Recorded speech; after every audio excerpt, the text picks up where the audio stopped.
In the summer of 2023, my cousin Arif left behind the chaos of Brooklyn for a fresh start. At 28, he was a software developer with a quick laugh and a restless spirit, always chasing something new. A remote job with a solid paycheck gave him the chance to escape the city. He found a house online in Pine Hollow, a tiny town in upstate New York, hidden in a valley surrounded by thick pine forests. The house was a bargain, a two-story colonial with a sagging porch, creaky floors and tall windows that seemed to stare into the woods. It was priced so low it seemed too good to be true, but Arif saw it as a steal. "Need some work," he told me over the phone, his voice bright with excitement. "But it's mine." The photos he sent were charming but unsettling. The house's faded paint peeled like old skin, and the pines behind it swallowed the sunlight. "It's quiet here," he said during our first call after he moved in. "Almost too quiet." I teased him about adjusting to small-town life, but there was an edge to his voice I couldn't ignore. Pine Hollow wasn't just quiet, it was hiding something ancient, something that didn't welcome newcomers. Arif arrived on a humid July day, the air heavy with the scent of pine and earth. The realtor, Margaret, a nervous woman with darting eyes, met him at the house. She rattled off details. Built in 1830, structurally sound, a bit of history. When he asked why the price was so low, she fidgeted, mumbling about a slow market before changing the subject. She mentioned rumors about the land, a family that vanished in the 1800s. Strange noises in the woods, but waved them off as gossip. Arif, who scoffed at ghost stories, didn't push. "Every old house has a creepy tale," he texted me, adding a grinning emoji. That first week felt like a dream. Arif sent photos of his new life, him grilling burgers on the porch, a deer grazing near the yard, the forest at dusk painted in shades of orange and gold. He explored Pine Hollow, a town with one diner, a gas station, and a library frozen in time. The locals were polite but distant, offering quick nods and tight smiles. "They're not big on outsiders," he said, shrugging it off. He seemed happy, or at least he tried to be. By the second week, things shifted. It started with the noises, heavy, deliberate footsteps circling the house at night, just beyond the tree line. Arif would grab his flashlight and scan the woods, but the beam caught nothing. Only endless rows of pines whispering in the wind. "It's probably animals," I told him over the phone. "Deer, maybe raccoons." His voice was tight. "It doesn't sound like animals. It sounds like someone's out there watching." One morning, he found something strange at the edge of his yard, where the grass met the forest. A small circle of smooth stones, perfectly arranged, with a single pine cone standing upright in the center. It wasn't random, it was deliberate, almost ritualistic. He sent me a photo, and even through the grainy image, it gave me chills. The stones looked ancient, yet the grass beneath was freshly disturbed. "Kids pranking?" I texted, trying to keep it light. But Pine Hollow was remote, the nearest neighbor half a mile away. Kids didn't wander out here, especially not at night. Arif dismantled the circle, tossing the stones into the woods. But the next morning, it was back, rebuilt, identical, with a new pine cone in the center. This happened 3 days in a row, each circle closer to the house. He felt like he was being toyed with, like something was testing him. He set up motion sensor cameras, hoping to catch the culprit. The footage showed nothing. No animals, no people, just swaying trees. But the circles kept appearing, sometimes with twigs arranged in strange, angular patterns like symbols from a forgotten language. His text grew short, his tone anxious. "I saw something last night," he wrote. "A shadow at the edge of the woods. Too tall, too still." It wasn't a person. I told him it was probably his imagination, maybe stress from the move, but his voice on our next call was shaky. Arif wasn't the type to scare easily. He'd once stared down a drunk guy in a bar, cool as ice. But this was different. This was something he couldn't explain. The noises didn't stop. Footsteps circled the house every night, sometimes accompanied by a low hum, like chanting in a language he didn't understand. He started keeping the blinds drawn, the doors locked, avoiding the porch after dark. Then came the dreams. "I'm in the woods," he told me, his voice barely a whisper. "It's dark and I can't move. There's this thing, tall, with arms too long and no face, just a shadow where a face should be. It's always watching." He'd wake up sweating, heart pounding, convinced he could still hear footsteps outside his window. The dreams bled into his days. He'd catch glimpses of movement in the forest, quick flashes of something darting between trees. He stopped sleeping well, his eyes ringed with dark circles. "I feel like I'm losing it," he said during a late-night call. "This place is messing with my head."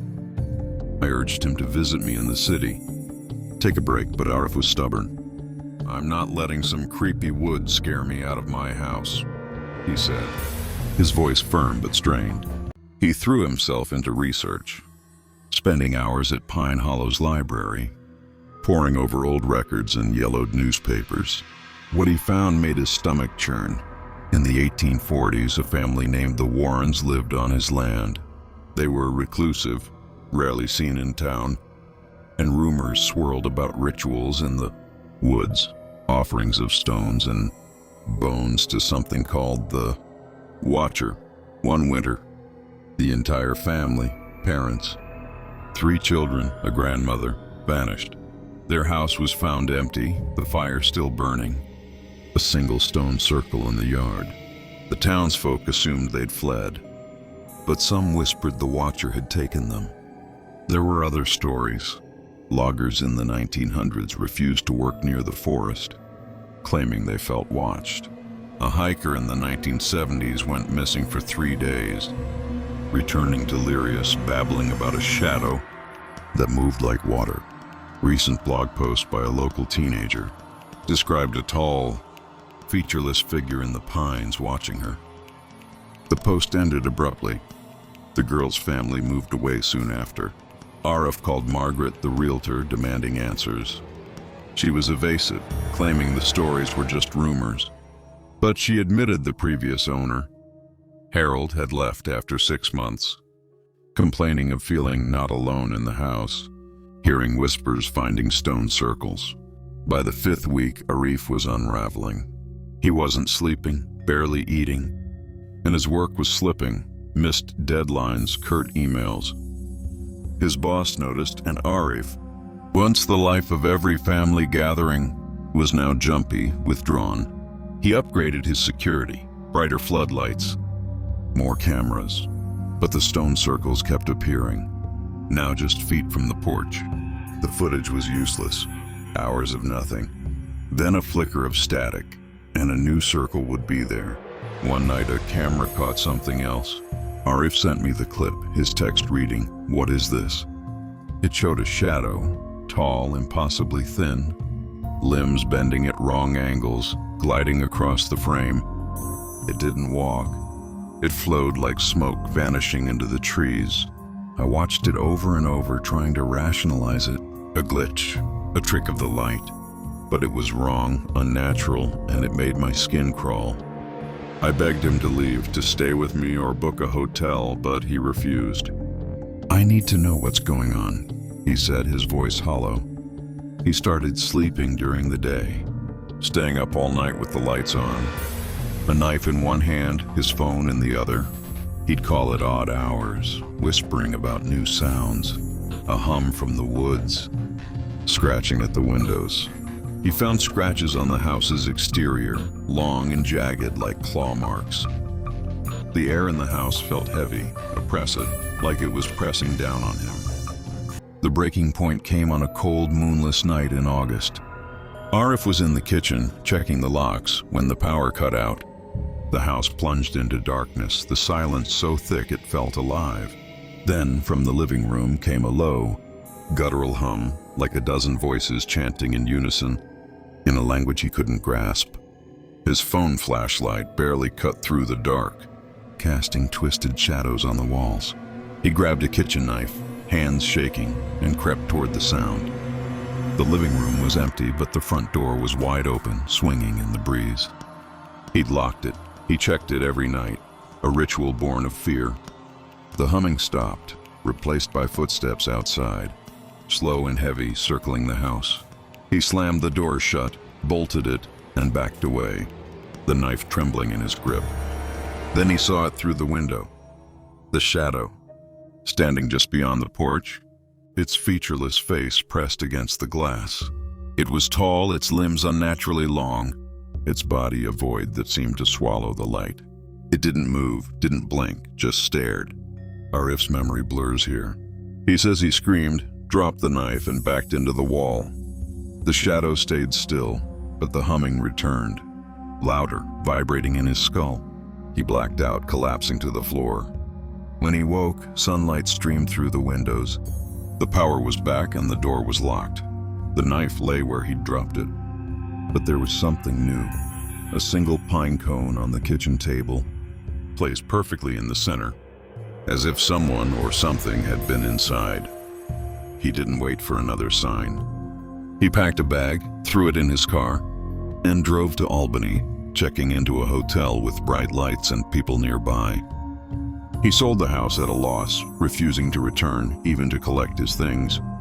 A friend handled the move, and when they went back, they found the house untouched, except for a new stone circle on the porch, a pine cone in the center. Arif's in Albany now, in a small apartment in a busy part of the city, as far from the woods as he can get. He's trying to move on, but he's changed. The guy who laughed at everything, who faced challenges head-on, is gone. He's quiet, always checking locks, glancing over his shoulder. He doesn't talk about Pine Hollow much, but when he does, his eyes get a haunted look, like he's still seeing that shadow. He showed me a sketch he made of it. A tall, thin figure with arms too long, its face a blank void. The dreams have mostly stopped, but sometimes he finds pine cones in his apartment, on a shelf, in a drawer once under his pillow. He swears he doesn't bring them in. I visited Pine Hollow months later, driven by curiosity. The town was as quiet as Arif described, frozen in time. Locals didn't talk about the woods, but an old man at the diner after a few beers said, "Some places don't like to be disturbed. The pines, they remember." He wouldn't say more. I drove by Arif's old house, now empty. The for sale sign faded. The forest behind it seemed darker than it should, even in daylight. I didn't linger, I felt watched. Like something was waiting for me to step too close.